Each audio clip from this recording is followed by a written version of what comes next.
The usual. Coming up? Rough day at the office? Have you ever felt embarrassed just living in your own house? Embarrassed living in my own house? Can't say I have. A man shouldn't feel embarrassed while eating dinner at his own table in his own house, but that's what it's come to. You need to give me some more to work with here, Chief. The day you realize your 15-year-old son bench pressed more than you is a tough one. Your 15-year-old bench press When more you than realize you? he got a bigger dick than you is even tougher. How do you even know that? But the biggest jab was when I realized that this fucker earned more money than me. And worse, my daughter pulls in even more. What are they doing? They're content creators. Content creators? A content creator is a person who creates any type of digital content that resonates with some audience online. This could be anything from video creation to a video game stream to podcasts. People create the most stupid shit and get away with it. They just post random shit online and get money for it? Damn right, you may laugh at it now, I've done it as well, but this phenomenon is getting more serious than you would imagine. These are people that build up their own brand and gain an online audience they can interact with. And it's redefining marketing and advertising as we know it. This ecosystem has even gotten its own name, creator economy. It's extremely difficult to pinpoint the size and impact of this economy due to its complexity. But in 2023, Goldman Sachs published some estimates. They estimated the total addressable market of the creator economy to be roughly $250 billion and forecasted it to double in size over the next 5 years, meaning that the market size likely will approach $500 billion. This basically represents the estimated total revenue for all content creators. That's a hell of a lot of money, if you ask me. Figures vary, but different sources have estimated that there are between 40 to 50 million economically consequential creators worldwide. But according to Goldman Sachs, only around 4% of these are deemed professionals, meaning they earn more than $100,000 a year. That's probably twice your salary. So what exactly do they earn money from? Well, there are several ways they can generate revenue, but it depends on which platform they use and what type of content they create, which strategies they pursue. But the most common denominator is usually some kind of advertising. My son started on Twitch, just sitting in his room and running a live stream whilst playing some stupid video game. His first option was to earn money directly through the platform, mainly through something called Twitch subs, which is people paying a monthly subscription for watching your streams in which you get 50% and Twitch takes the other half. Or people can send you so-called bits, which is a virtual good with monetary value that the viewer sends in the chat to cheer and support while you stream. So they basically use these bits to pay the streamer to do stuff live? I'm familiar with this concept on another platform. I don't know about that. Anyways, you can also go outside Twitch to get money. This includes selling merch, sharing affiliate links, and getting sponsorships in which you promote a product, for example. My son raked in thousands by selling mugs that said, "Ah shit, here we go again," with a picture of a character from one of his video games. We have 10 of them in our kitchen and it makes me sick. Another way to earn money here is to just ask your audience to give donations. This is usually done through external services, in which the most famous one is called Patreon. You see, when you accumulate all these revenue streams, we're talking big money at some point. My daughter, on the other hand, started making daily vlogs. Well, it wasn't so much a vlog as it was a long-ass advertisement. She got paid handsomely for promoting random products throughout the video. The slicker, the better. However, around 2018, she slowly moved over to TikTok and took her audience with her. Prior to that, she was also big on an app called Vine, which she basically says was TikTok before its time. It went bust as the owners couldn't sort out proper monetization solutions for their creators. But this is where TikTok succeeded. They have something called the Creator Reward Program, which you can enter if your profile ticks the right boxes. Then you get paid money directly from TikTok based on how many views you get.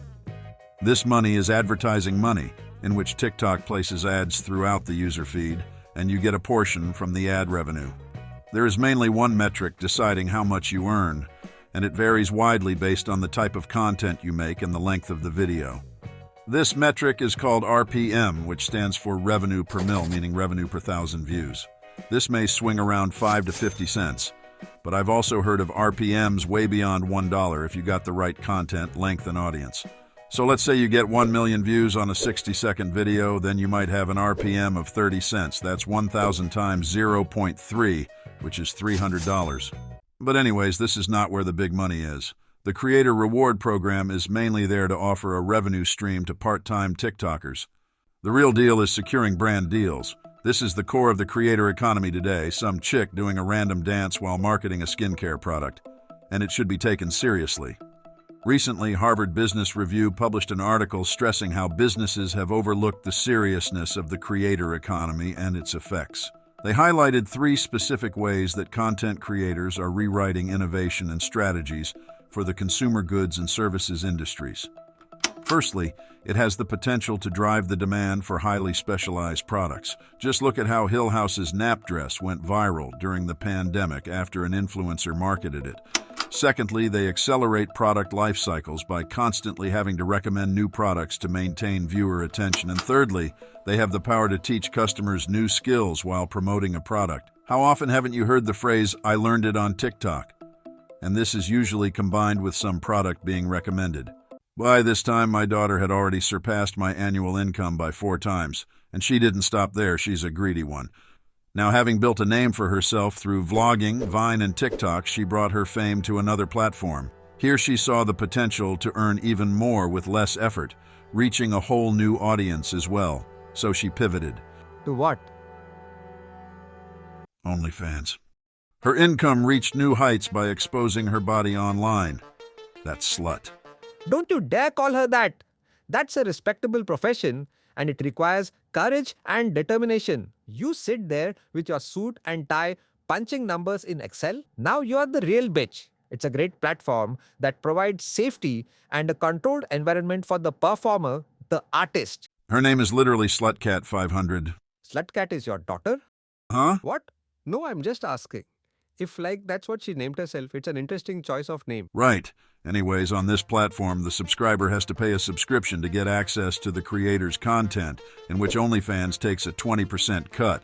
And these girls are raking in millions on horny fucks. Actually, it's a freemium model, so in theory, everyone can get access to some content without paying, but obviously you want the exclusive content in which you have to pay. I get your point. But there's also other ways to pay here. There are pay-to-view options in addition to the subscription, much like if you have a sports streaming subscription but having to pay extra for a specific boxing match. And you can also tip. It's really great because the platform facilitates a very personal relationship between the creator and the fans.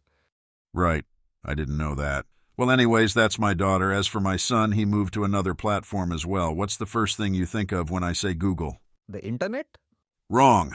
Or actually, it's a fair answer, but the correct answer is advertisement. For Google's parent company, Alphabet's 2023 annual report, their Google service segment, which is mainly different types of advertising, made up roughly 90% of their total revenue and over 100% of their profits. And yes, this is mainly advertisement on their search engine, but over recent years, their YouTube platform has started to make some serious figures as well.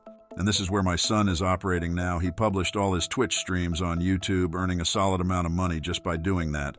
On this platform, you can get real creative. On his main YouTube channel, he started making basically reality TV videos, where he screams into the camera super fast-paced cutting, drone shots over dramatized reactions, and usually a lot of money at stake. His last video was called "Who Can Make the Best Dish Using Every Ingredient in the Kitchen Wins $500,000. That video alone gave him a profit of $300,000. And me? I had to tell my wife to go to the store and buy all the used ingredients afterwards. Although brand deals are probably the best source of income here as well, YouTube creators aren't as reliant on it as TikTok creators. That's because YouTube has a solid ad revenue model. With 1,000 followers and 4,000 watch hours, you are eligible for their partner program, meaning you can earn money from ads. There are mainly 2 metrics YouTubers care about. 1. RPM, similar to TikTok, and 2. Average view duration. RPM for YouTube is much higher than for TikTok, as the videos usually are longer. It may range from $2 to $10, but people with long videos or videos related to specific niches, such as the finance and investing niche, can have RPMs of over $15. The longer your average view duration, the higher the RPM. You also want your videos to be above 8 minutes in order to get a mid-roll ad, which means more money. There are some wild channels out there having 10-hour-long sleeping videos that rake in millions of dollars. Recently, my son even started mass-producing channels. He hires freelancers online from Bangladesh and Pakistan. By hiring underpaid scriptwriters and editors and using AI voices, he creates shitty videos for $40, but loads of them. He calls it cash cow channels, and they pump out hundreds of low-quality videos that slowly get picked up and eventually generate a solid cash flow. He jumps on trending topics like the U.S. presidential election to make the algorithm push his content. Cheeky fucker, but it works. What you need to understand is that somewhere on this planet, there are people craving low-quality AI-generated bullshit videos. And that you can capitalize on. However, he recently tried to create a channel with videos covering random business-related topics with a satirical twist, but luckily, that one hasn't gained any traction. And although he is earning millions of dollars from his YouTube empires, he hasn't stopped there. He started selling courses. Shitty, overcharged courses exploiting small creators wanting to succeed in the game. How do you know they're shitty? 'Cause I paid for it. Still, it seems that you know a lot about all this. Why haven't you gotten some skin in the game yourself?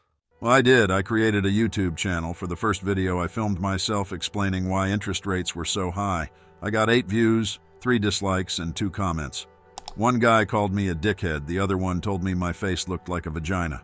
It didn't make any sense. It sounds like a rough jungle. Sure is. Well, I should pay the bill and get going. All right, Chief, I'm sure you'll figure it out.